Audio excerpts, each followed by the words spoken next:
Welcome to Who Knew. We are fans of the current series of Doctor Who, and here we discuss our likes, dislikes, and insights into the modern regeneration of the show. Subscribe, review, and listen to us on iTunes and Stitcher, or our YouTube channel, youtube.com/WhoKnewPodcast. All our episodes are on whoknewpodcast.com. You can leave comments there, or email us at whoknewpodcast@gmail.com. We also have an Instagram and Twitter account. Tweet at us at whoknewpodcast, and find us on Facebook. Today's episode is the 2012 Christmas special, The Snowmen. The Doctor isolates himself in 1892 London after the loss of Amy and Rory, but is lured back by a barmaid with one word: Rose. No, pond. The word is pond. This episode is written by Stephen Moffat, directed by Saul Metzstein. It originally aired on the 25th of December, 2012, and was watched by 9.87 million viewers. Hi, this is Eugene. Let's introduce ourselves. Hello, this is Auburn. Hi, this is Brian. Hello, this is Josh. Merry Christmas, this is Frank. Hi guys, it's Kelsey. In 1842 London, a lonely boy named Walter Simeon builds a snowman who begins talking to him. It tells Walter that he doesn't need anyone else and that it can help him. 50 years later, Walter owns the Great Intelligence Institute and has workers harvest snow from a group of snowmen and brings it inside his laboratory. There, he adds that snow to a large snow globe who asks if things are ready. He tells the snow globe soon, then feeds the workers to the waiting snowmen. Talk about biting cold. Oh, sorry. Eugene, you're rubbing off on us. Stop stealing my jokes. It looks like this is leaving Brian cold. Oh, gosh. Goodbye. For those who can't see, Brian just became a Sith Lord. Oh, could I please? I would make snowflakes kill. Well, it was an interesting opening. I liked it. I like seeing the little snowflakes with the teeth. That was nice. Good creepy children aspect. And I did look at when his mother was talking to Walter and the father's there. And I'm sorry, but the only thing I kept thinking was, hey, everybody, I'm an extra on Doctor Who. I got great face shots. But he didn't have to say a word. I am. So, points to that guy. Well, I always react to the woman saying, oh, he's so alone. He doesn't play with the other kids. It's not right. It's not natural. Speaking personally, F off, lady. She says it's not healthy. Well, F off. Well, in his condition, it wasn't. He was putting negative things into the snow. Mm-hmm. I turned out to be a very well-adjusted, well-rounded individual. Let me go back under my Sith And the hood. snowman would have been Jedi.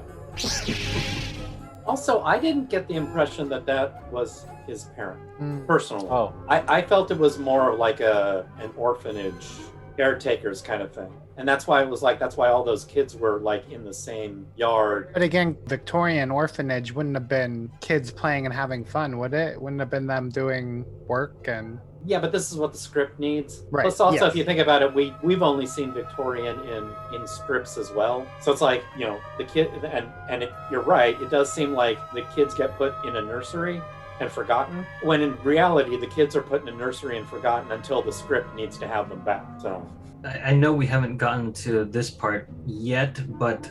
Well, then why talk about it now? Because you guys are talking about the parents behind Simeon, or Walter? Yeah.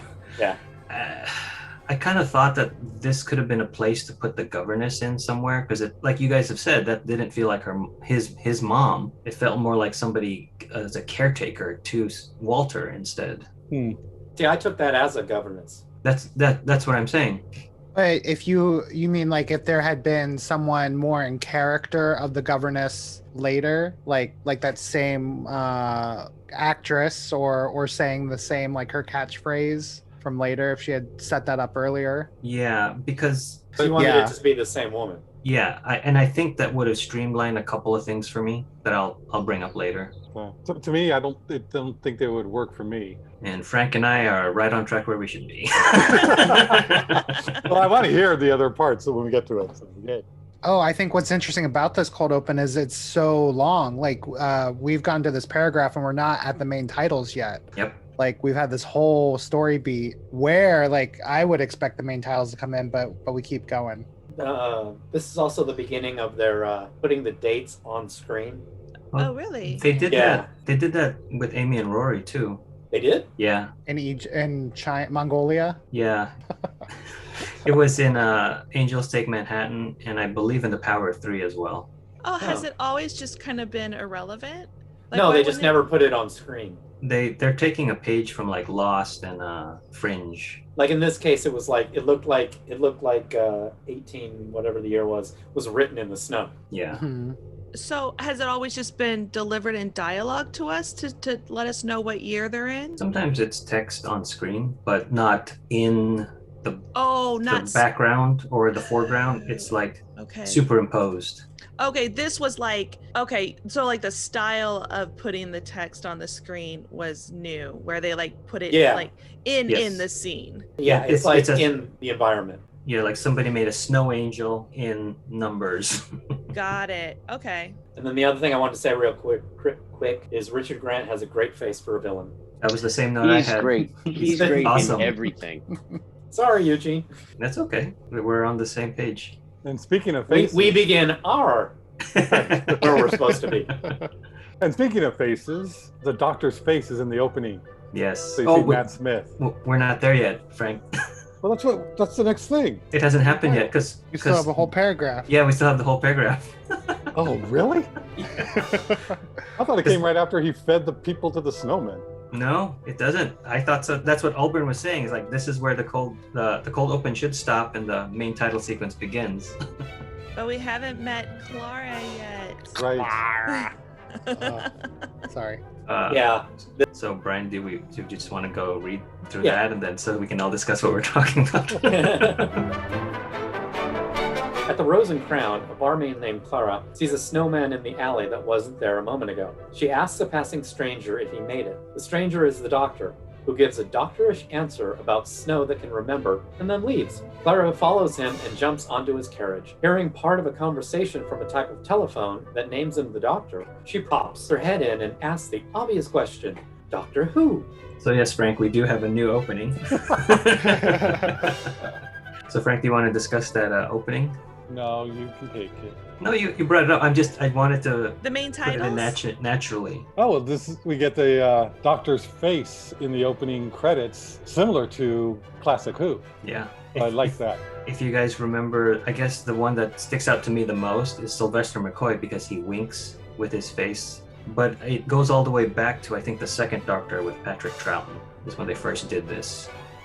It's very brief because like this last time I watched it, I didn't see it, but I do remember seeing it. Yeah, this is more of Moffat interjecting what he likes about Classic Who into Modern Who.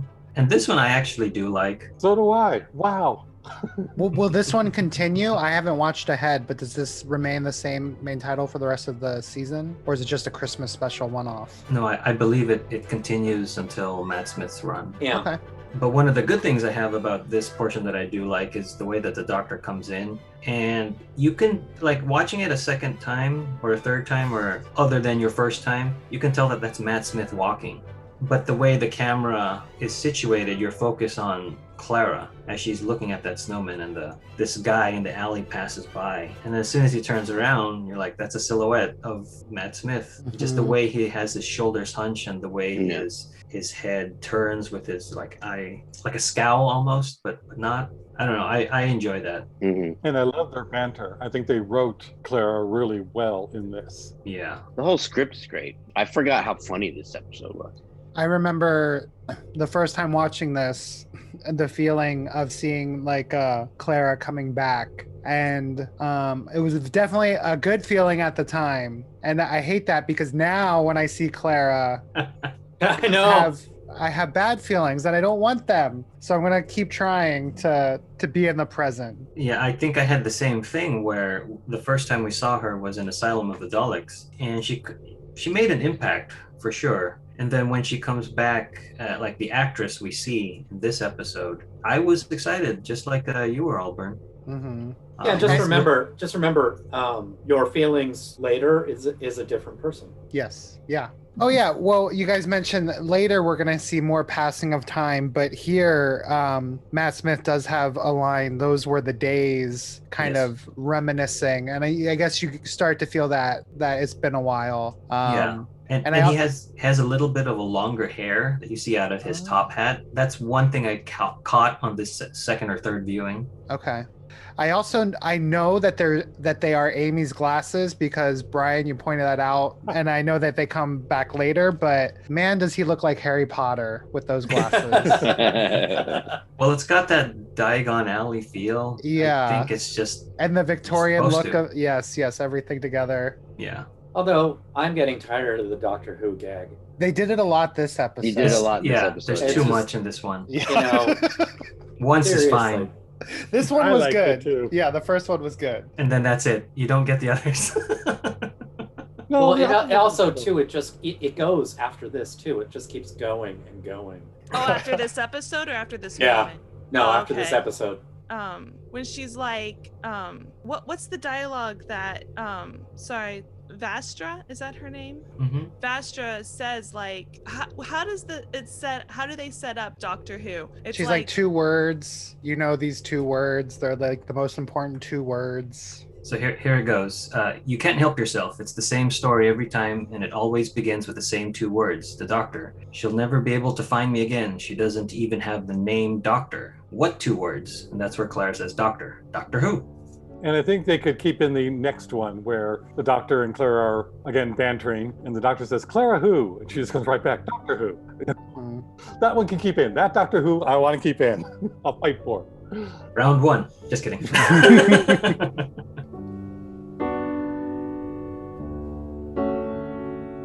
Simeon visits Captain Latimer on his estate, and they talk about Latimer's pond that has frozen over. It's the first time since his children's nanny died in it a year ago. Simeon says the ice remembers the death. He tells Latimer that he wants what is growing in the pond once it is ready. He leaves the estate, but is stopped in an alley by Vastra, a Silurian, and her wife Jenny. They question Simeon about his institute and the strange snow that has fallen. Vastra knows it has a low-level telepathic field, meaning it has memory and the ability to learn. Simeon tells them that the last winter of humankind is coming, and there is nothing they can do to stop it. So yes, this is where we... I like this scene. Yes, but we get... It's like a weird spotlight that we were talking about with A Good Man Goes to War, with the fat one and the thin one. I've kind of felt that with Vastra and Jenny. Most of the time they're talking about their relationship in this episode. I almost want it just to be sort of like Captain Jack. He just is. I think Simeon says something like her familiar companion. Oh, we're more than familiar. We're married, something like that. Yeah, but I think they're I take offense at that. We're married. I'm sorry, but I take offense at that because we're married. So that one I'll let go because I related to that one. I thought they yeah, wanted- because they're playing upon your expectations aren't, it's the same as when he walks up and says, wouldn't the people be shocked to know that Sherlock Holmes is really, and you're expecting him to say a lizard, but he says a woman. So it's like that whole scene is playing against expectations and type. Yes. That's how I see it. And I get that for the reveal that Sherlock Holmes is a woman. That one I like. But there's just, I don't know what it is for this that it didn't gel with me. Like, I don't know. possibly because it keeps coming up and they keep reiterating it. Maybe that's what it is. Story-wise, it's fine. It did feel a little chip on the shouldery, like they had made a point to present this issue as it felt a little shoehorned in. Yeah, and bringing up the reference to the fat one and the thin one from that other episode, that's what it made me think of, and I think that's why I just didn't like it as much as I wanted to. I can see that. It is 10 years ago now, so Yeah. we're all very different. Yeah. But I think it is also more about the Victorian values than necessarily like modern values. Yeah. Like it's really throwing the shade on those. Yeah, and that You- comes up. Victorian values come up later as well. Yeah. And like it would, the scandal isn't that Sherlock Holmes is a lizard. Like Victorians would have been fine with a man lizard Sherlock Holmes. It's that a woman would have been able to deduce things and be intelligent in that way. Right. Seeing Vastra now, I think this is the second time in non-ancillary materials. This is her second episode. She's wearing a Victorian black dress with a veil. And I remember all the way back in Silence in the Library with Miss Evangelista, when she gets sucked into the the computer core, that's how she was dressed. And Stephen Moffat wrote that episode, and we're like, Stephen Moffat just likes that look. And so this is where he's, I think, he chose to put he wrote this episode, so he chose to put them in Victorian England, and he chose to put Vastra in this veiled dress. Yeah. But then he also puts Jenny as Emma Peel. Yeah. Yes. Yeah. I thought that the way she was standing, everything is like, oh, she's, So I like that because I grew up on that show as well.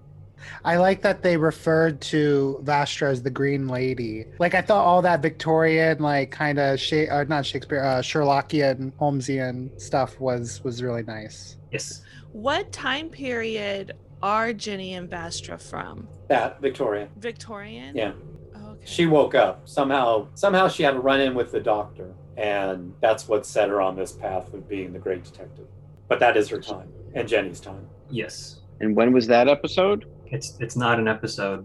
Oh. And Jenny did say a line that because of the underground construction, they woke her up.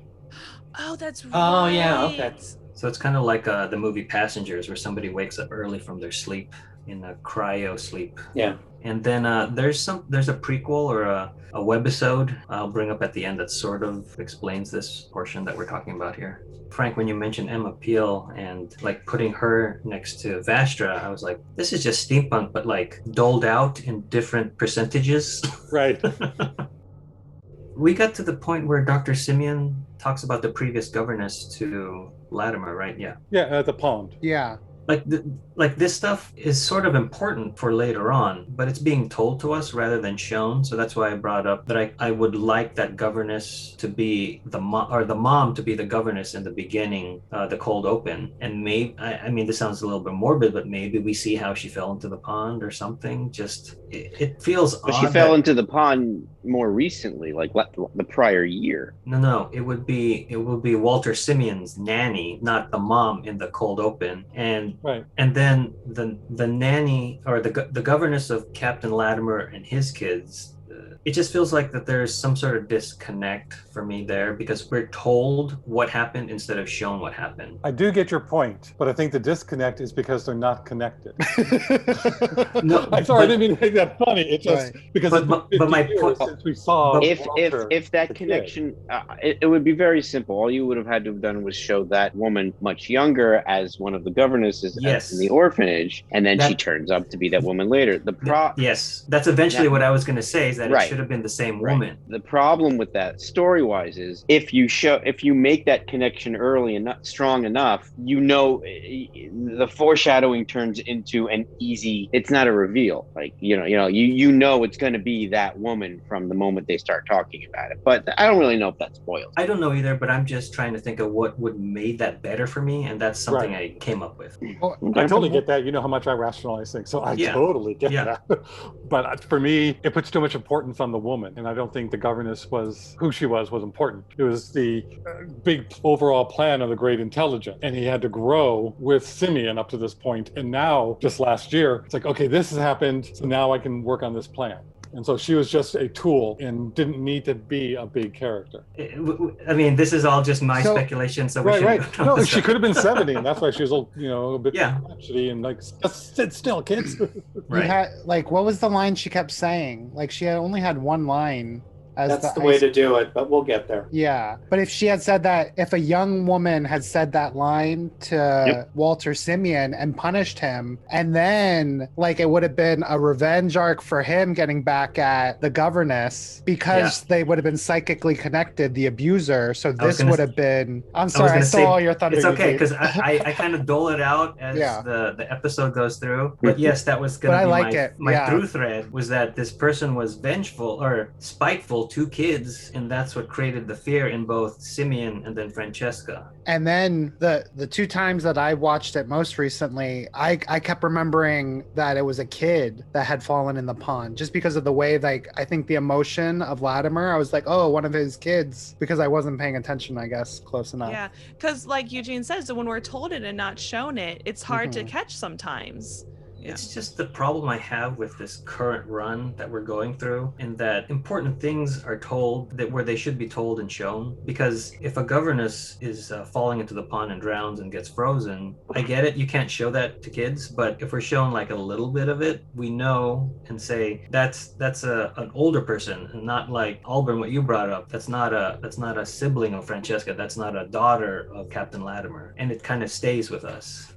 I agree. It was not clear. I was confused at times. Like, wait a minute, where did this ice person come from? I don't understand. But it wasn't. She tells that whole story about how she fell in the pond. I was gonna save this till the end, but these two stories could have been two separate episodes. There's so much in there that I could get a lot out of both of these stories. The doctor finding Clara in a different time and him chasing that mystery, and then the other one of being a villain of the Simeon, how this ice governess controls things or influences the snow. And I think that's my problem, is that Moffat tries to cram too much into one episode. I think he needs to streamline a lot of things. Yes.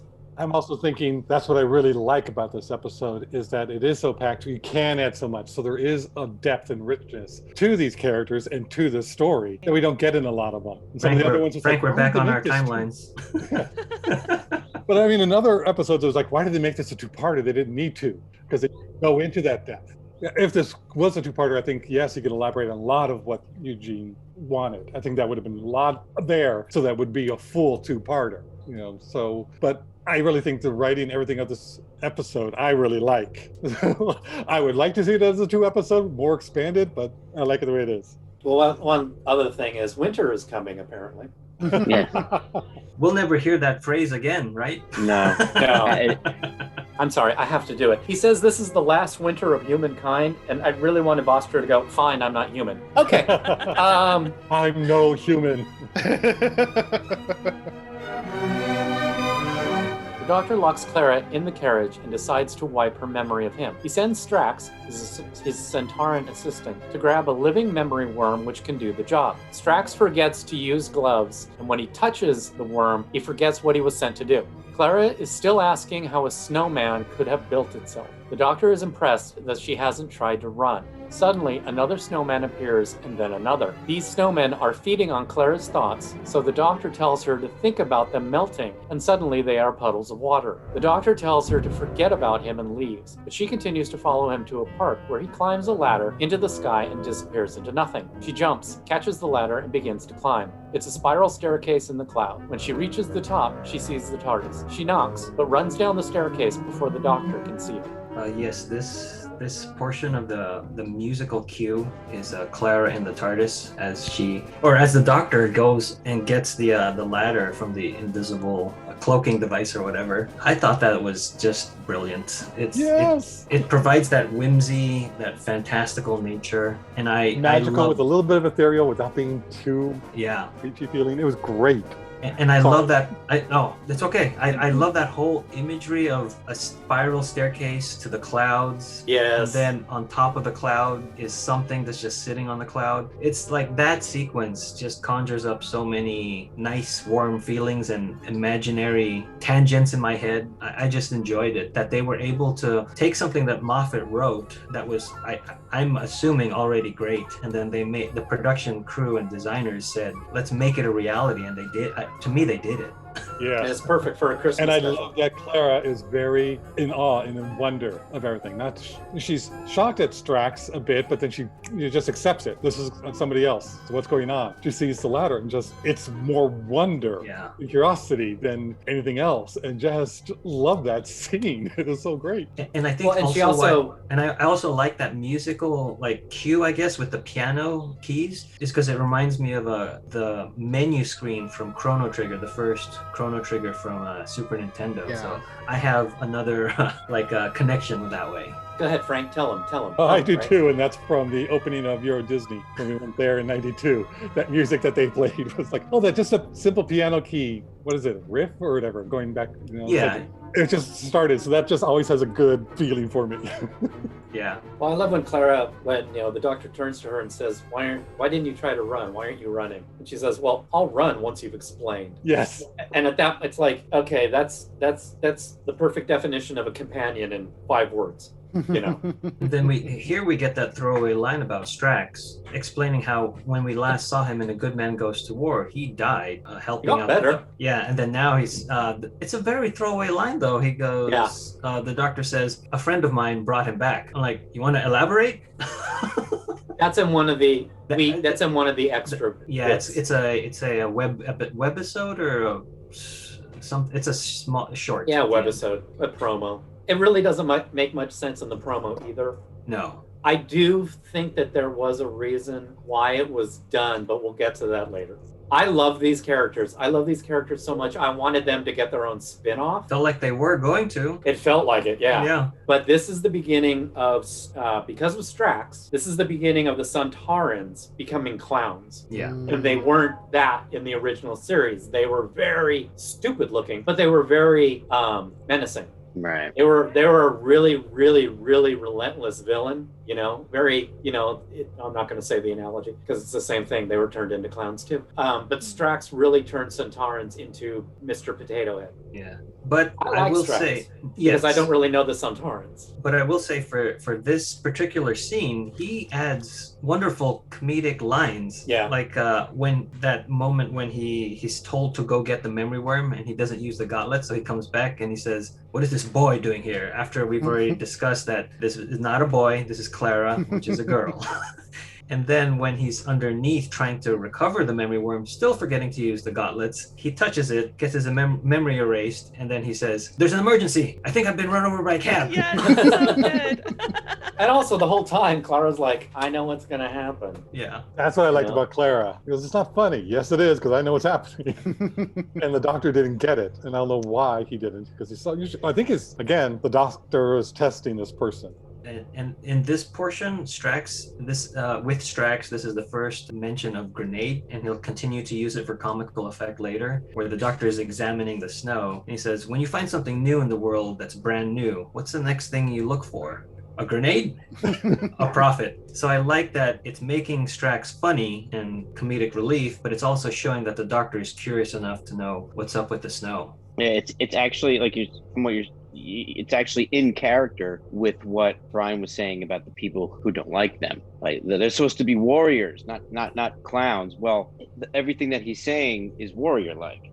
No, I get it. And I think the fans get it too. It's just they hate it. It would be as if having a Klingon be nothing but your comic relief on Star Trek. Yeah, Worf can make a funny line because he doesn't get something, but he's not that way all the time. And these people, this Centauran that you see most in modern Who is Strax. I mean, I think Strax is very funny. But even when he's not a clown or a buffoon, they still use him as comic relief, Mr. Holmes. And you've got Doctor saying, "Don't be clever, you're not clever." And it's like, that was a very clever that was very good of Strax to realize that. So he's not a clown in that scene, but he's still comic relief. I guess I just don't see that as a bad thing. I like that he's comic relief. Klingons being known for comic relief would be pretty bad. I would not like it. But even Worf would have fish out of water moments. But all the time? That's what I was saying. All the time. If this character, for modern Who fans, this character made Centaurans potato heads.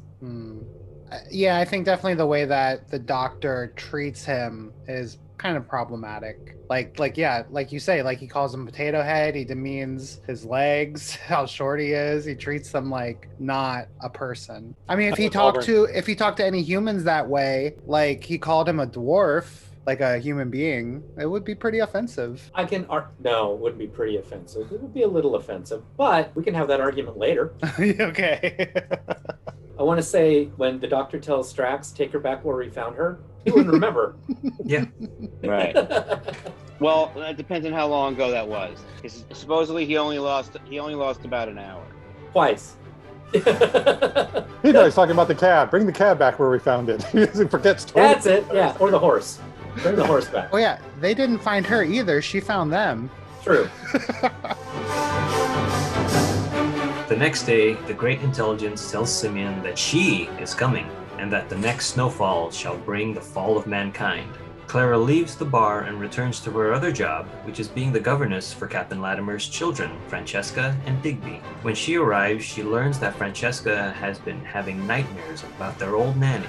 They go to the pond, and even though the snow has thawed, the pond is still frozen. She remembers the doctor telling her how her thoughts were creating the snowmen and worries that Francesca might conjure her nanny the same way. She returns to the park and shouts for the doctor, but Jenny finds her and takes her to see Vastra.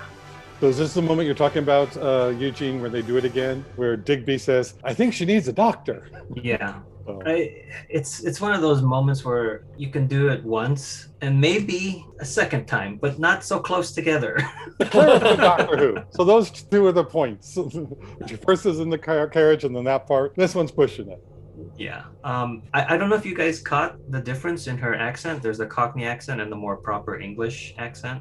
Yeah. I did not catch that on the first time, but then now watching more Doctor Who, I'm like, oh, I can hear it. Her secret voice. Yeah, a little code switching, Yeah. Victorian style. And then this is another case of somebody having multiple jobs, whatever the script dictates.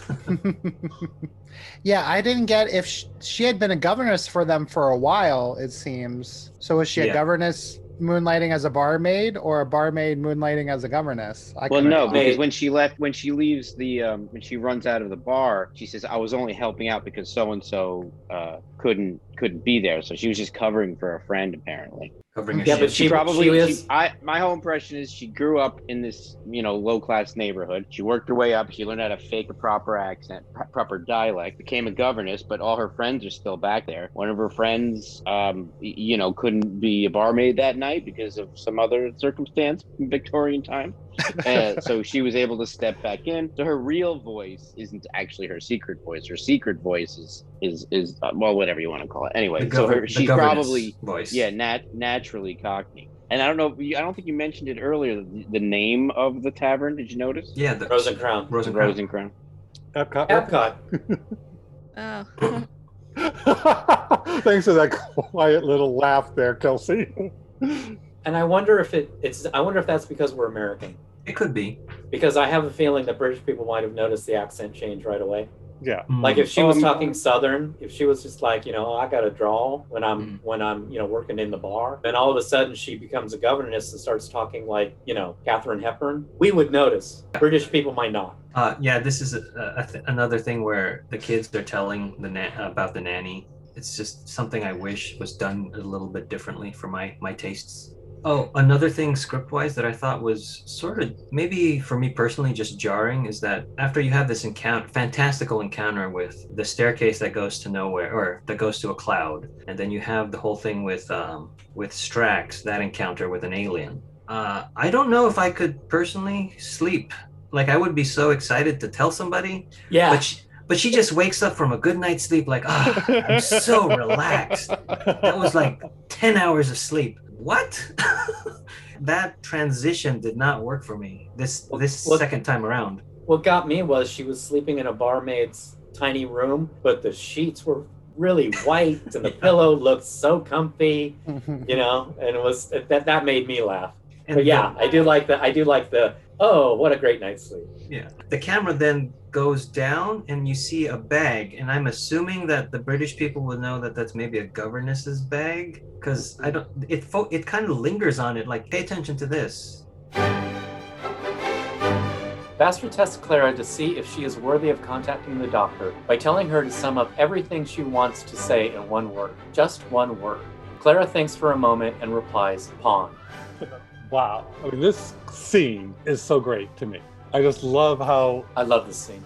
It's so crazy to think you have to put everything into one word, but Clara gets it right away. And all of her questions are, why? And then Vastra asks all about, he used to be kind and all this. And goes on, and Clara just says words. After Vastra is saying that, words are lies and truth is singular. So it shows Clara's really smart. And then Vastra goes on to say how the doctor's really good and explains why he's mourning and what's going on and missing people and doesn't want to be hurt again. And asks, do you understand? And Clara answers with, man. They both get it. And to me, that also kind of looks at Captain Latimer, who she's been working for, and maybe why she's working for him. It's because he lost his wife, lost the governess, so she's helping out, trying to get him to go through that same process of the doctor. This scene is something that I felt could have been expanded on, and that's why I want this episode into two different stories, because this one-word test, how did the Doctor and Vastra come up with that? Like, this is where my imagination goes, and why it felt like Jenny. This is again my imagination. Jenny's on patrol, and so she hears somebody yelling for the Doctor in the sky. This has probably happened before. And so she knows to go and get who's ever yelling at the sky. Stop it. You've met the Doctor. Let's go. And then Vastra and Strax are there to kind of vet this person to see if they're worthy of passing along the message to the Doctor or telling the Doctor that somebody knows about you. But also, I love, this is another time, you didn't like it, I think, but I liked when Jenny said, you know, Clara asked, do you know who the Doctor? She goes, Doctor who? And she says it, and her face just says, you'll get this if you know what I'm saying. You know, and Clara does, and she looks at her, and it's like, okay, we understand each other without going through a long, dialogue. So that's showing it so much, and that's a little bit of exchange. That one, I'm in the middle of that one, because I could go either way, because it's acted beautifully by the two of them. Good, yay. I also think Jenny's reaction during the whole conversation is great. I mean, she's sitting there on pins and needles, just going, look what she's saying, look what she's eyes too fast. Yeah, and what I got out of that is that they want the Doctor to come out of his isolation slump. Yes, and this could do it. Yes, and so that's why I feel like there could be a whole thing on this of how many times they tried to get him out with other people that need help. Right. Or that have discovered that there is a staircase in the sky. This section reminded me a lot of Rosencrantz and Guildenstern Are Dead. Yes. Have you guys seen that play where they have like the question volley? But it's also a very, very writerly thing. And sometimes those things annoy me because it's like, yeah, I get it. You're a writer. You can put words that come right after each other very quickly on the screen. But it took, you didn't do that real time. Like it took you time to come up with all that. But I liked it here. Might have been a bit too long for my taste, but I did like it. But it's like Blink when you sit there and listen to the one-sided conversation. But yeah, because it's like, it's acted really well, but in both Blink and this, I sit there and go, I'm thinking Moffat. Yeah, it's heavy-handed, right? Like you're like, yes, the writer is showing through right here. He's like, you're not watching Doctor Who, you're watching a writer drawing attention to himself. You're also listening to my words. You should be privileged. Yeah. And speaking of a writer, I am hearing Heather in my head right now going, well, just as somebody who just watches it, because we just enjoyed it. We didn't think about the behind the scenes of it. I liked it too. No, I'm giving it a thumbs up. Yeah. I love it. I can see your point. Yeah, I can see, but it's like, no, I'm not in the industry at all. So. Yeah. I just checked, but it is Vastra's saying the Doctor was kind once. The Doctor did help once, but he retreated, he isolated himself, and he'd rather be isolated than feel that pain again. And then Clara says, man. So, Clara, it is true that she's saying men act that way. I don't think she's saying it in a bad way, but she's also kind of insinuating that the Doctor is just like everybody else. Right. So. And the whole test of one seemed like it was Vastra's idea, because the Doctor's like, that never works. Why are you even doing that? Yeah. Well, then comes up with Pond, which is perfect for the situation and how they're writing it, but it's also for future stories why Clara would pick that subconsciously, so it does tie in later on. Let me finish the paragraph and then we can go. Okay. Vastra relays this to the Doctor and tells him to investigate Dr. Simeon. So Dr. Sherlock goes to the Institute. He confronts Simeon and bangs on the huge snow globe, who tells the Doctor that it is the Great Intelligence. The Doctor plays the part of the great detective and deduces the crystalline entity that makes up the snow crystals wants to evolve and need frozen human DNA to do so. That's where the frozen governess in the pond comes into play. She is the blueprint into which the great intelligence can evolve. I just didn't want to forget that part, to read that. And crystalline entity. Yes, when I heard that for the second time, I was like, Brian. It's Frank. What? I put in the Star Trek reference. This is the one. Data lore. First lore episode. It's lore. Frank also did the Dr. Sherlock. So real quick, going back to Vastra and that scene. I don't know if you guys picked up on this, but the set design is both telling you something story-wise and is just nice, because once they go into the mansion, it's like a greenhouse in there.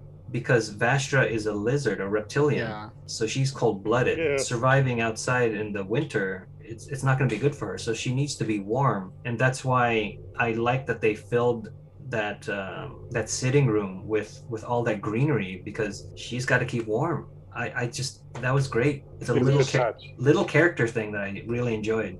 And is she drinking blood? That's what I got. That's the insinuation. That was just to intimidate Clara. I don't think it was really blood. Yeah. The last thing on the word pond is again with the glasses, I like that he had his glasses off and in his hand when they said pond. Yeah. And that was the He was focus. checking out, he was looking at the glasses, Yeah. remembering. Yeah. Also, what I really nice. liked about that moment is that's the first taste of a look at the new TARDIS. Yes. So you're like going, it's the new TARDIS. What's the new TARDIS? There's a new TARDIS. And I just remember doing that, going, they changed the TARDIS. What is it? That's cool, because later when we get the reveal, Auburn are like, did they change the TARDIS?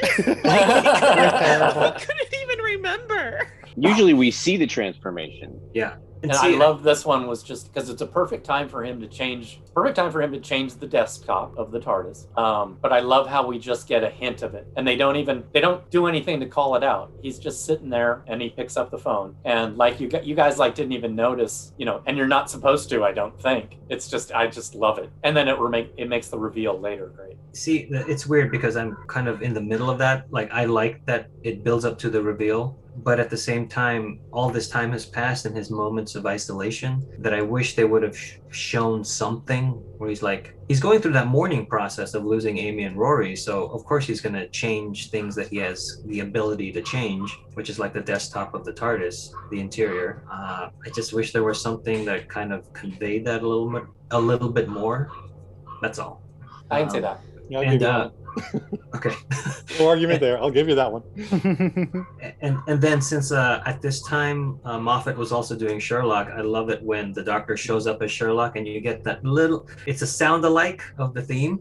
It's so good. Yes. It's so good. Well, it's something that's supposed to emulate something else. In this case, it's supposed to emulate the Sherlock theme from like Benedict Cumberbatch and Martin Freeman. No, Martin Freeman and Gaddis and Moffat's version of Sherlock.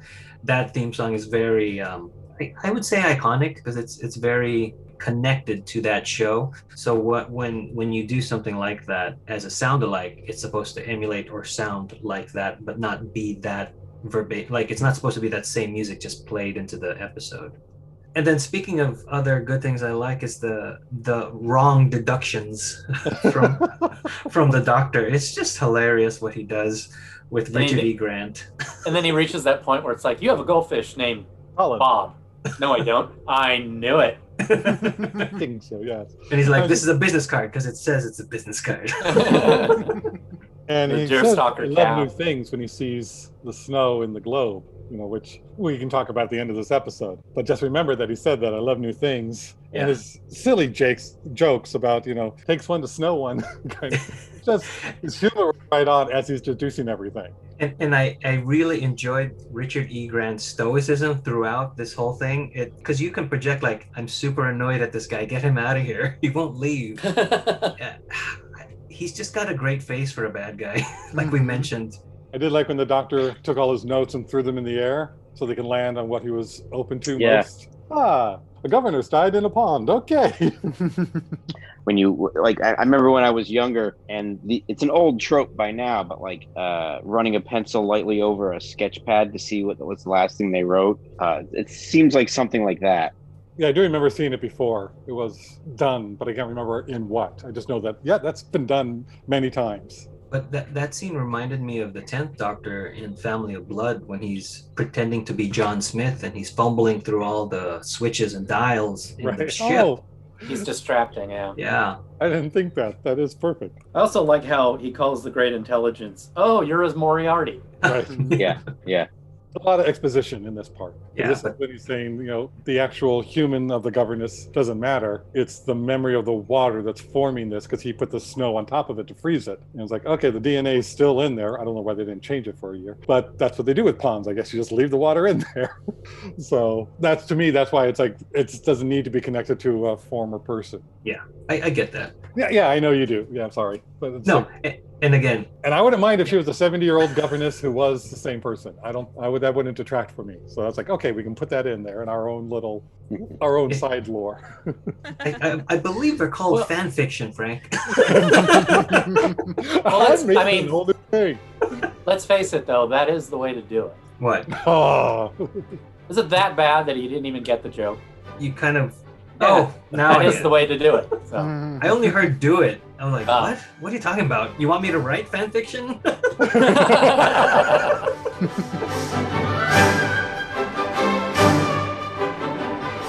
The doctor goes to the Latimer house and sees Clara through the window as she beckons him in.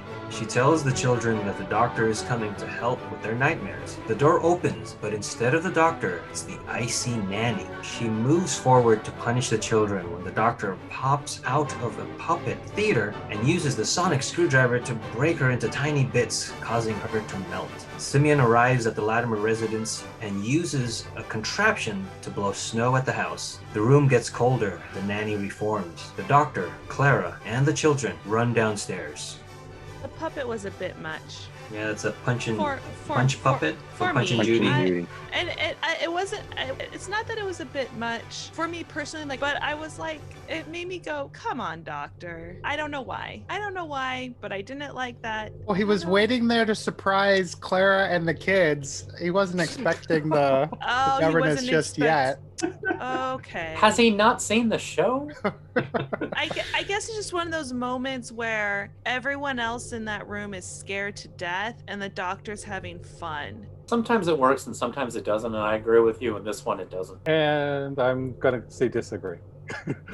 Because for me, because we found out about what that line comes from, that's the way to do it, is a Punch and Judy line. It's the catchphrase for Punch. So everybody knows it. They It's been mentioned around for Punch. hundreds of years. Punch and Judy was a very widely known, famous puppet show. It was, basically a violent domestic abuse couple. Is that pretty much what it was? But it's also, everybody, I think, in Britain would know this. It's not an American thing. It came over here late because Charles Dickens wrote about it in 1849, saying that, in my opinion, the street punch, being Punch and Judy, is one of the extravagant reliefs from the realities of life, which would lose its hold upon the people if it were made moral and instructive. I regard it as quite harmless in its influence and as an outrageous joke, which no one in existence would think of regarding as insensitive of any kind of action or as a model for any kind of conduct. It is possible, I think, that one secret source of pleasure very generally derived from this performance is the satisfaction the spectator feels in the circumstance that likenesses of men and women can be so knocked about without any pain or suffering.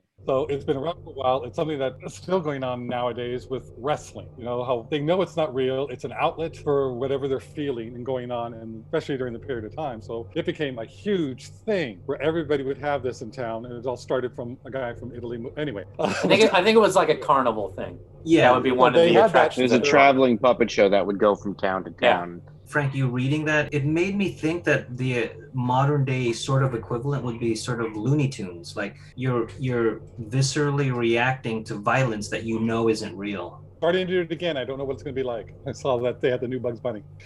So this phrase, instead of "that's the way to do it," would be "What's up, Doc?" is what we would hear. Yeah. They did it in America. So everybody there, I think, knows. So it That's is a perfect. cultural thing that we miss out on. Okay. And it wasn't until last night that we figured out that catchphrase wasn't the nannies. Because up until now, every time I watch this, it's like, why is she saying that annoying catchphrase? To kind of even this debate about whether the scene is good or not, the thing that I don't like about this scene is when the doctor makes out with the Punch puppet. It just seems... I get it that he's there to kind of surprise the kids, but then this dangerous thing is happening. You surprise them, you see what's going on, and then you should shift to be more of like a problem solver, a guardian. Instead, he takes his time to make a joke. It just, that to me felt odd. Like if they had removed that, I would have been totally fine with the scene. Yeah. Clara also has some incredibly Mary Poppins moments.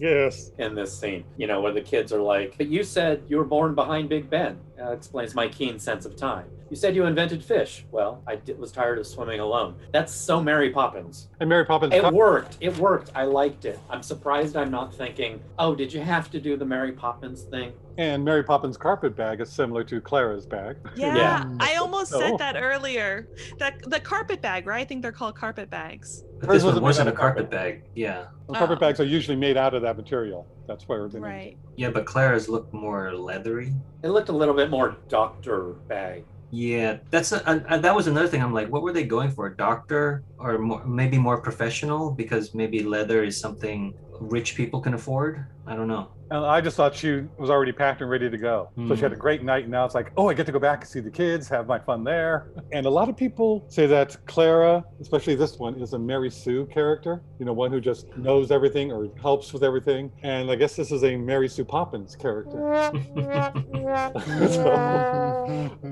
But it's like she's not insert really... trombones. Yeah. She's not really a Mary Sue, in my opinion, because she's just very smart and clever and picks up on things. So she doesn't have the answers. It's not because of some of the things. It's just she can figure it out. She's fast enough to keep up with the doctor. She's also inquisitive, and I think that's why the doctor is taking a shine to her. Yeah. It's also in this moment when they're under threat that Clara's accent goes to the barmaid accent.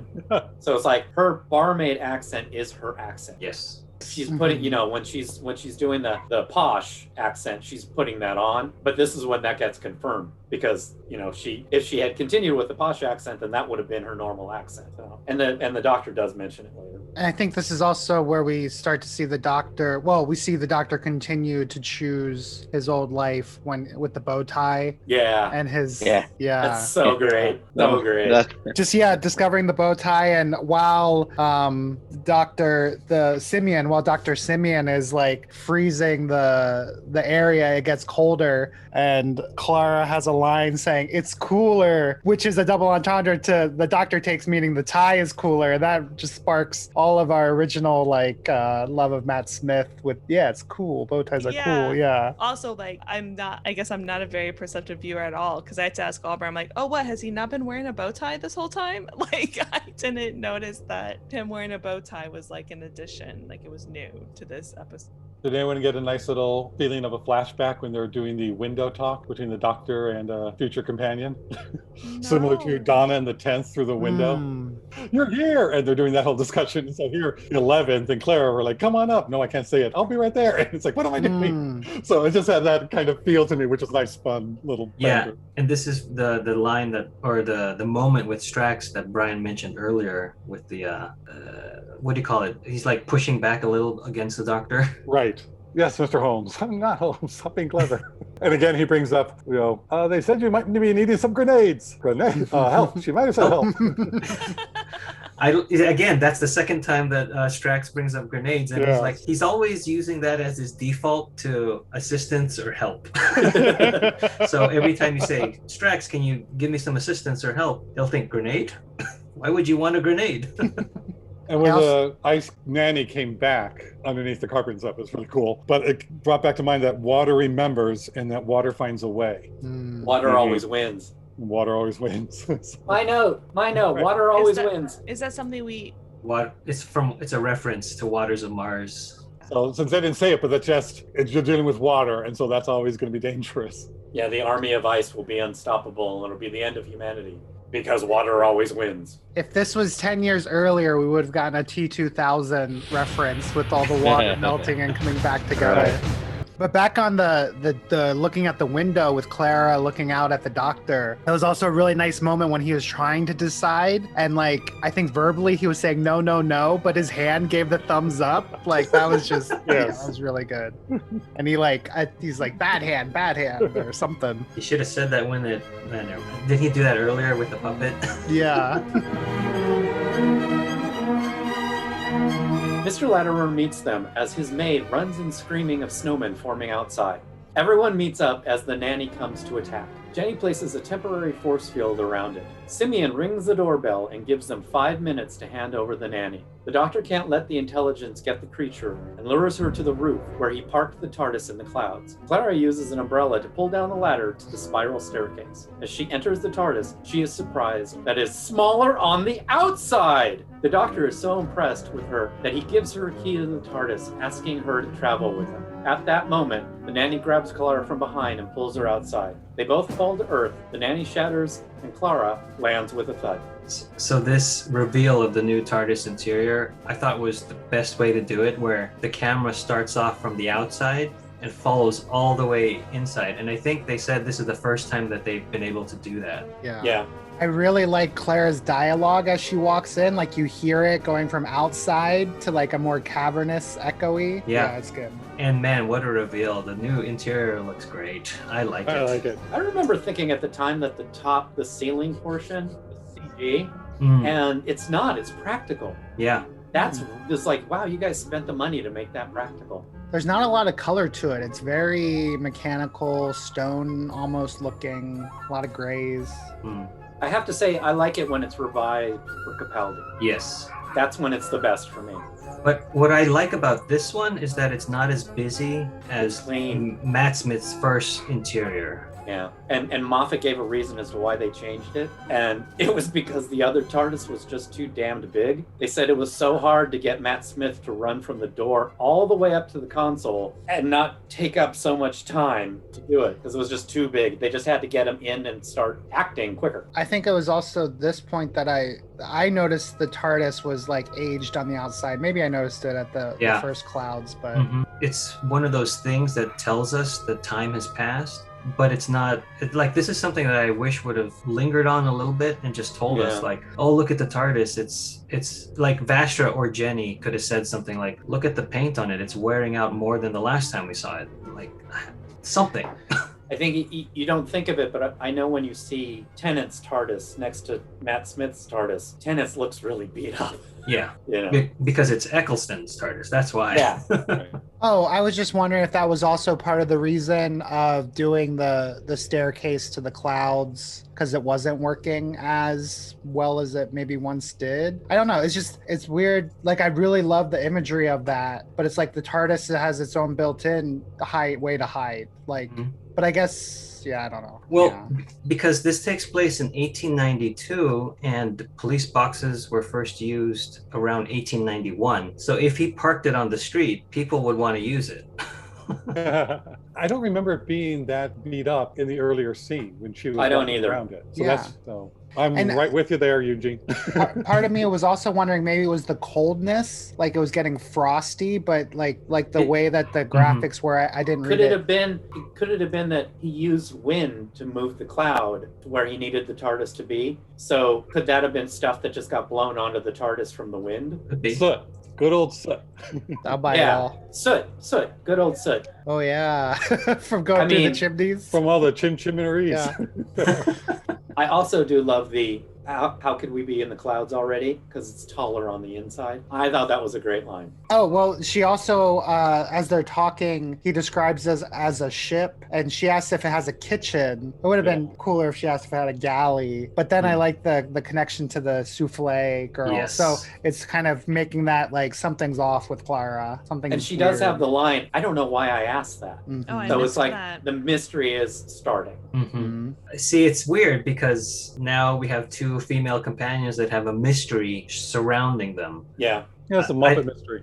Yeah, I don't know how I feel. I still do feel, though, he asked Clara to travel in the TARDIS before he knew she had a mystery. Yes, the way I read it this time around was that she was smart enough and inquisitive enough that he wanted her to be the next companion. Just her by herself. Yes. Yes. That is there, but then unfortunately she gets a mystery. And that's why I'm like, I don't know where I am yet, but I want to bring it up now so that when I revisit these episodes, this is where it started. Yeah, I didn't like the impossible girl on this one. Same reason, because he does that rather than watching the person develop and what they are is what's so unique. But then having seen the whole run of Clara and what happens between her and the 11th Doctor, it's like, okay, well, he made it a little bit different. So he did, retrospectively, I can like it more than I did when I first started watching it. Knowledge is power. And in this part, the Doctor picks up the umbrella right away after talking to Simeon and saying, we'll meet you later. And he grabs the umbrella because Clara goes, what's your plan? And he goes, this. So he knows right away what he's doing and, puts the barrier behind him. And it's like, okay, Clara, you stay with the family. Oh, wait a minute, you're on this side of the barrier. And she, hey, I do the grab, right? I grab the hand and run. That's my job. So that was a great barrier. But he knew the whole time that she would figure it out. And the banter outside, on the roof was just great. It's like, I do know what you're talking about. What do you just going back and forth, going, no, you're a foot taller than me. need this umbrella. This is kind of similar to in the doctor's character. This is kind of similar to the Punch and Judy moment, because it's like you've got this nanny, killer death nanny, coming after you that's, going to do horrible things to you, and instead of just running onto the roof, grabbing the ladder and going, you pause to have a test. I mean, it's great dramatically, it's great character-wise, and I think in this instance it works, whereas the Punch and Judy one, it doesn't. Yes. And I think he already tested her. I think he's already with the idea that she's going to pass, she's going to do this. No, I do too, but it still takes longer. Right. This is also the moment where the doctor flat out says to Clara, oh, you aren't a governess, you are a barmaid, and you're like thinking, oh, I'm going to be a barmaid, but I can't think above my station. So it's like, this is where the doctor is saying the mystery of who she is kind of clarified. Right. So speaking of things that are similar to Amy, we get Clara and the doctor flirting, and there's some more, like, you can see, I guess, Moffat's hand in certain things, like The kiss. the kiss, and then when the doctor and Clara are pushed or jump out of the window, they're on top of each other in a compromising position. And then when they go up the ladder, Clara tells him to go up first because she's wearing a dress, and he goes eyes forward, or I don't remember, but then he says, my eyes are always forward. He goes up first and she says, my eyes aren't always eyes forward. So I'm like, I don't know how I feel about this. I'm just bringing it up just in case. At one point, I was sort of tired of the doctor and the companion having some sort of romantic entanglement, but we'll see. And I'm not sure at this point, I don't think Clara loves him like that. I think she is learning what can throw him off and what can give her an upper hand. Yeah. Not in a real devious way, but just, I'm playing with this guy and he's playing with me. The mental stimulation that they're getting from each other is great. I think that's what she's getting great. I can throw him off this way, and he's testing me on something else because she knows it. Right. It just reminded me of all the other stuff. Right. No, I get that. That's why I'm like, I'll just bring it up. I don't have any opinion on it. I just want to bring it up. No, I did the first time. I agree with you, and then now I'm doing that. I'm just giving more, I guess, depth or understanding to Clara and trying to give her a little bit more on that, because I'm really liking this version of Clara. Yeah, I will agree with you there. Like, if this was a one and done, I'm okay. Well, if this had been a one and continued with her. Yeah. When you put it that way, yes. With her, not yes, I know what you mean. Yes. How do you guys feel about the I don't always know? Wait, was the line when he gives her the key? Like, I don't always know when, but I always know who. Or I always know who, and then later he says, I don't always know how, but I always know who. People don't say no to the doctor. Interesting, because I love that scene. I mean, it just feels, I don't know why I'm crying. And it's like, oh, because maybe this is special. Maybe that's why I don't know how I feel, because the acting from Jenna Coleman is so good that she can they stay on her and they let her cry.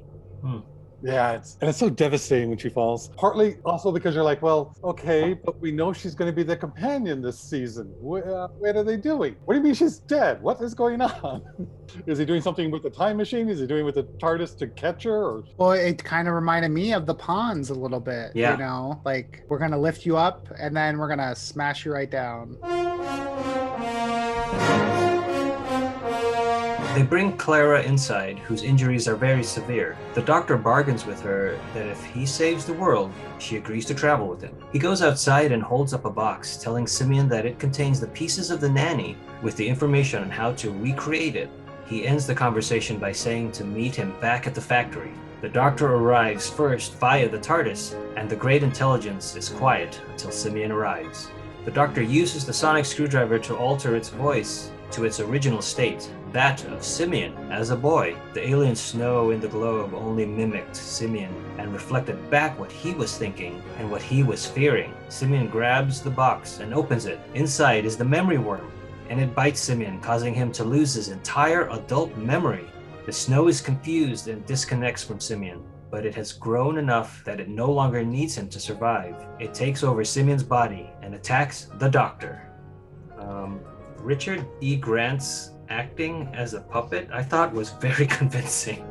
Because he gets better at it. Yeah. He gets used to the body as it goes along. I was just like, wow. I didn't expect that from him.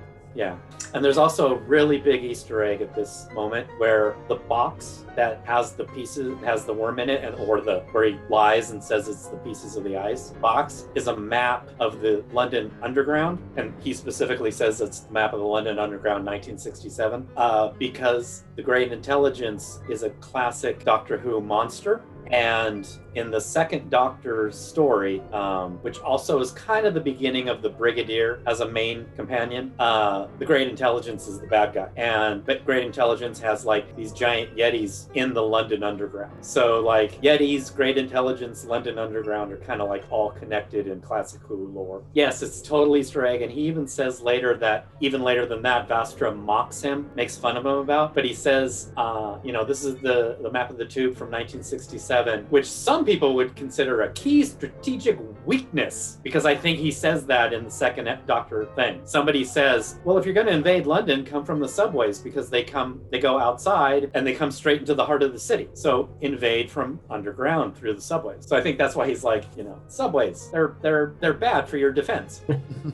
I think you all have to remember, we all have to know this and believe this, otherwise the rest of the story won't make sense. But Clara was dead. Dead as a doornail. Sorry. Because when they brought her in, she was dead. Sorry, I had to go for the whole Dickens thing. Sorry.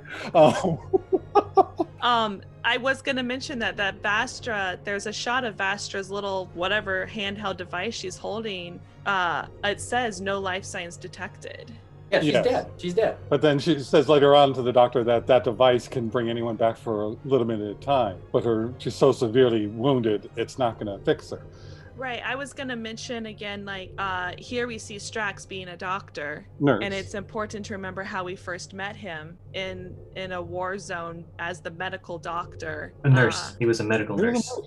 There are 2 points. There's that point when he was still doing the medicine, and another point when he was analyzing the tactics of Simeon and the Snowmen, that they weren't there to attack, they were there to defend. And they keep, telling the Doctor all of that strategy, which was great. Mm-hmm. So those 2 points that kept Strax's character really nice. And another thing that, this is kind of a odd thing to have to go, oh, well, we'll keep her alive for a little bit. That's something that we don't usually see in this, but we did see it in Torchwood. So they do have this technology. The first episode, they had a glove that they learned to use that would bring people who recently died back for a little bit. So it's like it was done before. Yeah, but this one did test me a bit on that, because I wouldn't the way she fell, how far she fell, and the thud, and all the signs saying, no, she is dead. How would they bring her back? And just to do that would have been, to me, just okay, because she needed it. The Deus Ex Machina, just like, okay, gotta put this in at the end. Unfortunately, she did die. But this wasn't the solution to things. It just gave us an ending scene. I also think in this particular episode, they'd also established precedent where they mentioned that Strax died. Right. And Strax was brought back to life. Oh yeah, I forgot about that. And so it does kind of, you've already been given the fact that medicine can bring people back from the dead. So, and who knew that they had an Infinity Stone, the ether?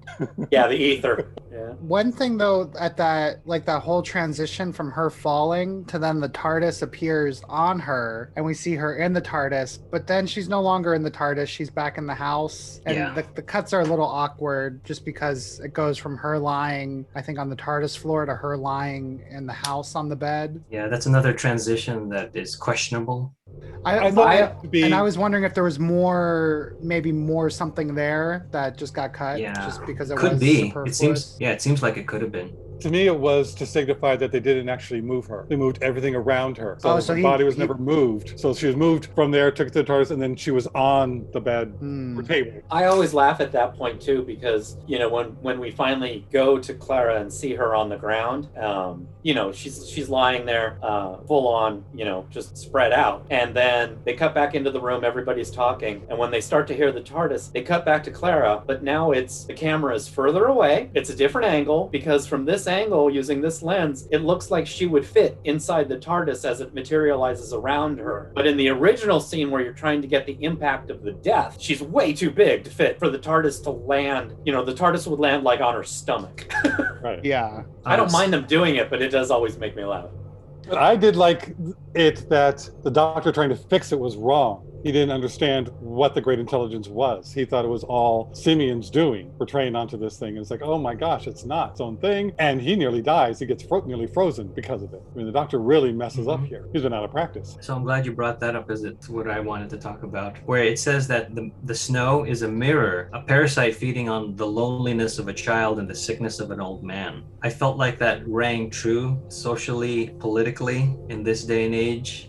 And this was written way back in 2012. I was like, wow. Yeah, get political there. Yep. Clara uses up her dwindling strength to visualize the snow melting. All the snow begins to melt, and it begins to rain human tears, Clara's tears. With the great intelligence defeated, the Doctor rushes back to Clara, who only has a few moments to live. Her last words to the Doctor are, "Run, you clever boy, and remember." Later, at Clara's grave, the Doctor sees that her full name is Clara Oswin Oswald. Oswin Oswald was the woman who was trapped inside a Dalek and helped him escape their asylum. How can this be the same person? Who is this impossible girl? The Doctor leaves on his quest to find her, and in the early 2000s, the modern Clara unknowingly walks past her own grave. So when I remember when I first watched this, I was very excited to see where this season was going to go. From that like tag at the end, but then now watching it, sort of knowing what happens, I wanted the Doctor to be more fascinated at why this person is now in his timeline again. And I wish that the moment where he says, "I never saw her, I just heard her voice, but it's the same person," that kind of clicked to me this time, where the Doctor is getting hints of Clara, like Oswin, the souffle, "Run, you clever boy," like that same personality, where for us as viewers, we're watching this thing and we're going, that's the same actress from Asylum of the Daleks. But from the Doctor's perspective, he never saw her physically. He saw the Dalek. So that was something that is disconnected from what they gave us expositionally. I felt that they should have spent a little bit more time with that realization, because it makes sense to me now. But doesn't he say specifically, "Souffle girl, I never saw her"? Yes, he does. But again, it's one of those very quick lines, like Strax. How is Strax alive? My friend brought him back. Yeah, okay, it's a throwaway kind of That's thing. it? It's like, no, he should have been like, I know this person. I know this personality, but I never saw her. This is what she might have looked like, instead of, I've heard this before. I think it might have been too much of a foreshadowing, and they didn't want that yet. And that's why I'm saying this is what I thought of, like this third time around, where, what if we could play this game all day? I know, because I was thinking, but I would have really liked, now that we know what we know, is to keep this Clara for a season. Yes. And die, and then he might meet another Clara later on, knowing what this Clara did, and this is the one. That would have been great. But, and see, that was where the other part, or another timeline in my brain, fan fiction volume went. It was like, yes, we should have had more time with her, and then when she goes away, there's another one, and now it becomes the big mystery of the season. Like, let me find out what's up with this person that keeps dying and coming back. Well, but it's just that they only have half a season left to do it. That's what I was thinking. And again, that's what I was thinking as well. I was like, you wanted to cram this thing that probably would have taken 13 episodes to be doled out effectively, but you only had a couple episodes instead of 13. But still, at least this time period, Clara is my favorite, and then Oswin, I liked her, and then the modern Clara, third choice. Which again, the beginning part I thought was good, how she kept a lot of that, but then they changed the character so much. We could talk volumes about that. We will. But again, the Pawns really should have ended at the God Complex episode. Yeah. And then we would have had this time that we're talking about now to kind of get to know Clara, and at least a full season. Yeah, it would have been great. I'm glad that in our synopsis you wrote, Clara uses her dwindling strength to visualize the snow melting. Because when I watched this episode, I thought the great intelligence was defeated by crying on Christmas Eve. Because that's what the Doctor says. He's like, only a family crying on Christmas Eve could make the snow melt. But I kind of feel the same way, because I think the rain being tears is utterly ridiculous. I mean, I think it's beyond stupid. But the way I rationalize it in my head is, if Martha can make the world pray for the Dr. Christ to be saved, and it works, then we can have rain be tears in this episode. It's poetic. Exactly. Right, but that's not And what defeated the great intelligence. People crying. No, in the yeah, room. she's visualizing the snow melting, and I do wish they had written that better. At least that's how I take it. I think that's it. But I think why it was more powerful this time than before was because she was dying and she was having all that other emotion. And that's feeding into the whole psychic aspect of it, of I'm leaving, I know I'm dying. And the family knows it. And so they're all crying, and that's coming through as salt water, to be poetic as it's her tears as well as it melting, because it adds this whole other layer to it of what the energy is that she's using to create her thought. I did think, and I still do kind of agree, that the last words being "run, you clever boy, and remember" are odd. It's like, how, this one I rationalized. This is the same as her asking where the kitchen is in the TARDIS. She doesn't know why she says it. And so Agreed. She says it as the key. So because it is just kind of like, what? Maybe if you said, remember me, I could understand because you're dying, but, they didn't even make a big deal out of the Doctor and companions running. I did like the one little part at the end when the Doctor was looking at the business card of the Great Intelligence. And he's saying, this seems so familiar. And earlier on he said, oh, I love new things, when he didn't know what was going on. But he's getting clues going, this does sound familiar, when the Great Intelligence was taking over the Simeon. And then also looking at it going, I know this, and not being able to remember it. Why was that in this episode?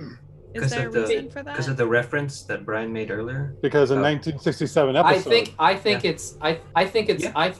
it's the beginning of Moffat. This pops up again later. Moffat, Yes. it kind of toys with the idea that the Doctor lives so long he forgets things, and that will pop up again. It'll pop up a lot. Oh Yeah, and it is just kind of like, oh, okay, Moffat, stop it. I don't like it. So when he's looking at it going, oh, that seems familiar, whatever. It kind of bugs me because I don't want the Doctor to forget all the good adventures. There are 3 prequels that precede this particular Christmas special, and I'm going to go in the way that they were ordered on the DVD and not in their order of release. The first one is The Battle of Demon's Run, 2 days later. That's the title of this prequel, and it shows us how Strax was revived by Vastra and Jenny, and they convince him that he's not mortally wounded and to accompany him back to the 1800s London. And this was back on that ship, it was filmed on like Demon's Run. You're supposed to believe that they're still there after the battle, and it's more funny than anything because Strax is unaware, like he's like, I died in battle, it was glorious, and then he's alive again. The second one is Vastra Investigates. So there's a case with Scotland Yard, and Vastra, Jenny, and Strax help in capturing a particular culprit, and the constable from Scotland Yard is then talking to Vastra and Jenny after the guy gets taken away. It's discussed that they are a couple, they are married, and then this guy is just very thrown off by it because of Victorian England. Then they take a ride home to their mansion or wherever they live, and Jenny notices that it's beginning to snow, and Vastra notes that the snow should be impossible because there are no clouds in the sky. And then Vastra has a great line here. She says, referring to the Doctor, a heartbreak is a burden for us all. Pity the man with 2. And the third one is called The Great Detective. And this one is with, again, the 3 of them. And it's told in a voiceover. It's the trailer for the spin-off show. Yeah, it really is. Because it's telling you about these 3 detectives that live in London during this time. And they're coined, or they're named the Paternoster Gang. And it's a group of detectives active in Victorian London named after Paternoster Row, the street which is the de facto headquarters location for Vastra. And they try to convince the Doctor to come out of his seclusion by saying this lady was missing, but then she could be just drunk and she hasn't returned home. And then they keep bringing up things like this, and then in the Doctor's silence they kind of solve the case, like it could be explained away by this or that. And so they're trying to get the Doctor to come out of his slump. But yeah, it establishes that the 3 of them live in Victorian London. Is the doctor in any of them, or is he just referred to? That last one that I mentioned, that's the only one he's in. He shows up? Okay. Yeah, Matt Smith shows up and he's very like stern. He's not talking as they try to talk him out of trying to take on these cases for people that need help. The DVD also has commentary, Michael Pickwood and Paul Spriggs. Michael Pickwood, we mentioned in A Christmas Carol. He is the production designer. He started on The Christmas Carol. He passed away in 2018. His father was William Mervyn, and he played Charles Summer in The War Machines with the first Doctor. And then his daughter, Amy Pickwood, started as a standby art director on The Impossible Astronaut. So his family has 3 generations working on Doctor Who, and I thought that was very cool. And Paul Spriggs is the art director. He mentioned that this special was shot in the middle of summer. So the extensive work that they had to set dress and everything with the snow is very impressive, that it looks cold. Yes. Mm-hmm. Going through the cast, we have Jenna Louise Coleman returning as Clara or Oswin, or Clara Oswin Oswald. Tom Ward plays Captain Latimer. He's been in a lot of British TV. Most recently, he was in the Frankenstein Chronicles as Sir Robert Peel. Richard E. Grant plays Dr. Simeon. He was born in South Africa. He's George in Gosford Park, Jack in Can You Ever Forgive Me with Melissa McCarthy, that was nominated for, I think, Best Picture. He was and he was also General Pride in Star Wars: The Rise of Skywalker. He's the one that takes over. He kills Hux. Yes, I couldn't remember his name. Hux, yes. He takes over Hux's position. He's Simon Bricker in Downton Abbey, and he played the Doctor after Paul McGann in The Scream of the Shalka, which was before Christopher Eccleston and was a webisode, animated webisode. What? Yep, I mentioned it before. They called them the Wilderness Years between Paul McGann's TV movie and Christopher Eccleston's Rose episode. Everything was either comic books, audio dramas, and then they came out with this animated webisode series. And he voiced the Doctor in that. Which Doctor, though? His Doctor. Like, his what Doctor. number? There's no number. It's officially acknowledged by the BBC. It's released on DVD. I have it, but it's not canonical in from Paul McGann to Christopher Eccleston. And I've always liked Richard E. Grant. Catherine Stewart plays Jenny. She's Lily in Misfits. Neve McIntosh plays Madame Vastra. She does a lot of British work in TV and movies. Nothing that really stuck out to me that I think we would know as Americans. Dan Starkey plays Strax. He was Commander Score in The Centauran Stratagem and The Poisoned Sky, and he previously appeared as Strax in A Good Man Goes to War. Joseph Darby Alden and Ellie Darcy Alden are real-life brother and sister, and they play Digby and Francesca, the offspring of Captain Latimer. Joseph has not continued in acting, but Francesca played young Lily Potter in Harry Potter and the Deathly Hallows Part That's 2. who she looks. Thank you.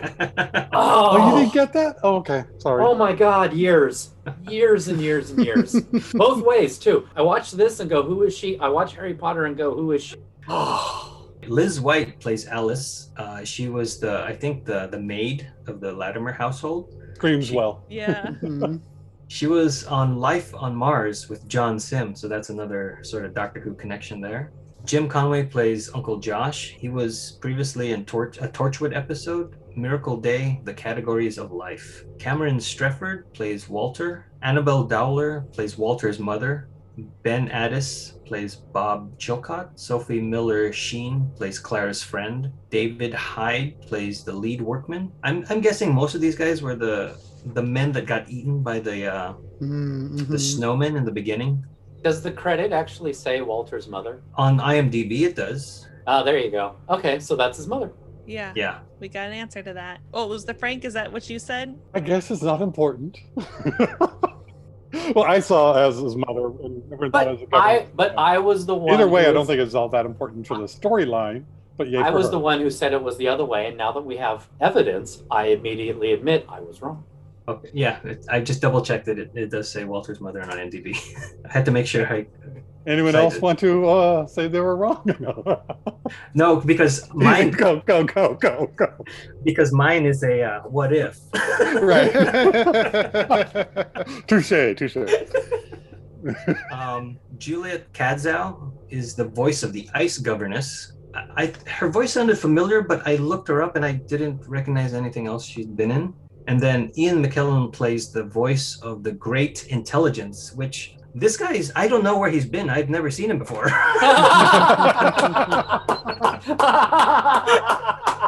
That's brilliant. That guy's got a future. Well, he's Magneto in the X-Men movies, Gandalf in the Lord of the Rings movies, and the Hobbit movies. So it was just great to hear his voice. And you know how we get these Christmas specials is that we have the Doctor and the Companion Light episodes, so they're able to save money and give us this extra episode. Mm-hmm. Yeah. So the Snowmen, who is this episode good for? Or more specifically, this episode is good for who? A new viewer, a casual viewer, a fan of the show, or a diehard? This is an episode that I would be okay introducing someone to Doctor Who with. Yeah, there's nothing in this episode that I think would make someone get lost if they had never seen Doctor Who before, I think. And I think it's a good one. The reason why I say it's good for a new viewer is I think that same thing, that the mystery at the end would hook them to keep watching more. So I'm just I'm gonna say it's good for everyone. And though it is good for everyone, it's one of those episodes I want to save because I think the writing and acting are so good that people are going to be let down by some of the others. And depending on the person, it may really put them off that Clara died. Oh, sorry. Yeah, Clara. And then the other Clara is at the end, so that gives them a little bit of hope. But I can see them being turned off by that. So I was on the fence for a while between new and then the next category, which would be casual. And I think the person who would get more out of it would be a casual watcher. I'm going to say a new viewer could watch this for all the reasons previously said. You don't have to know that much. You get the gist of it, and then at the end, the mystery might hook you. I think I'm going to agree with for a new viewer. I know it's close, but I think especially if you're getting started with Clara's run, like this is a good place to start. Like you don't have to go the whole way back to Asylum of the Daleks to start, although that is, a good then prequel. If you get into it, you're like, I just want some more Clara. I didn't get enough of it. Then you go back Asylum of the Daleks. If you're in that situation. I like that. I like it. How many times have you said that, Albert? Well, it's so sad because watching these real time, I really love them. I really liked Clara as a character, and they now, because of what happened to her, it's really hard to get back there. Yeah, I agree. I'll keep trying.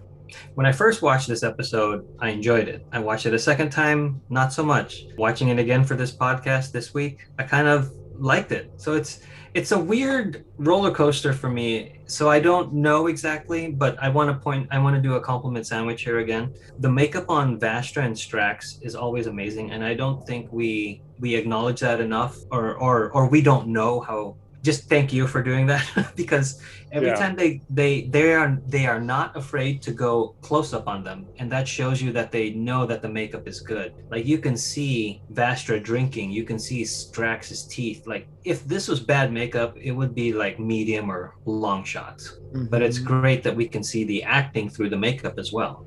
So a bad part of this compliment sandwich is that usually when you're writing things, I've been told that you write complex characters in simple situations, or you write simple characters in complex situations. You don't write complex characters in complex situations. So that's how I felt on the second time I've watched this, is that there's too much going on that I wanted 2 episodes from this. But Richard E. Grant is great, and I always like him as an actor and what he does. Like the moment that sort of got me is when the Doctor turns the voice of the Great Intelligence, and he goes from being ominous and menacing to cowering like a little child, and he does it without words. Yeah. And I was like, that's acting. That's awesome. So there is a lot of this that I do like, despite all the criticisms, and my gut says it'll be good for a new viewer. So that wraps up the Snowmen. Thanks for listening, stay safe, and we will see you next time when the future becomes the present. You've just listened to an episode of Who Knew? Our wonderful theme music is by Michael Grady. Find him on Facebook at The Universe Explodes. All our episodes are engineered by Auburn. You can find him at auburnbinkley.com. You can also find this show in several places. Follow us on Twitter at Who Knew Podcast. Subscribe, review, and listen to us on iTunes and Stitcher. Or our YouTube channel, youtube.com/whoknewpodcast. All our episodes are on whoknewpodcast.com. Visit our Facebook page. Please leave comments, reviews, and click like to help support Who Knew Podcast. To listen to our show on your Amazon Echo device, enable the AnyPod podcast skill. Ask AnyPod to play the Who Knew podcast. This podcast is inspired by Doctor Who. The longest running sci-fi show in history. And especially the revival, spearheaded by Russell T. Davis, Thanks to Russell, Sydney Newman, Verity Lambert, Ron Grainer, Delia Derbyshire. And all those involved in the adventures of our favorite Time Lord. your work continues to inspire and entertain. the Doctor Who logo, it was white. Was that just because of white text, or was that because of the snow? Because now I'm thinking, because we previously had the textures kind of on it, but was this just coincidence that it was white and we have snow? I think it might have been. We'll No, I have thought it was to check out. It looked kind of textured to me. We'll have to see next episode. Okay. If only there were a way to watch that new episode. By the way, the font on the next episode is the same as it is on this Okay. episode, and the cold opening goes for over 5 minutes. So they dropped the themed main Yeah, somebody- title. Somebody probably came to their senses and said, "This is too expensive, too time consuming, too confusing," and the people who distribute the TV shows, trust me, probably said, "You're making our lives hell." I hate that my work brain took over when we were doing that in the last half of the other season. I was like, somebody's going to reject that, but it's actually not rejectable. That's me! This looks like it's made of metal. It was creative intent. Signed off. You're good. Huh. Alburn, you had something? You can strike all this, Eugene. Thank you.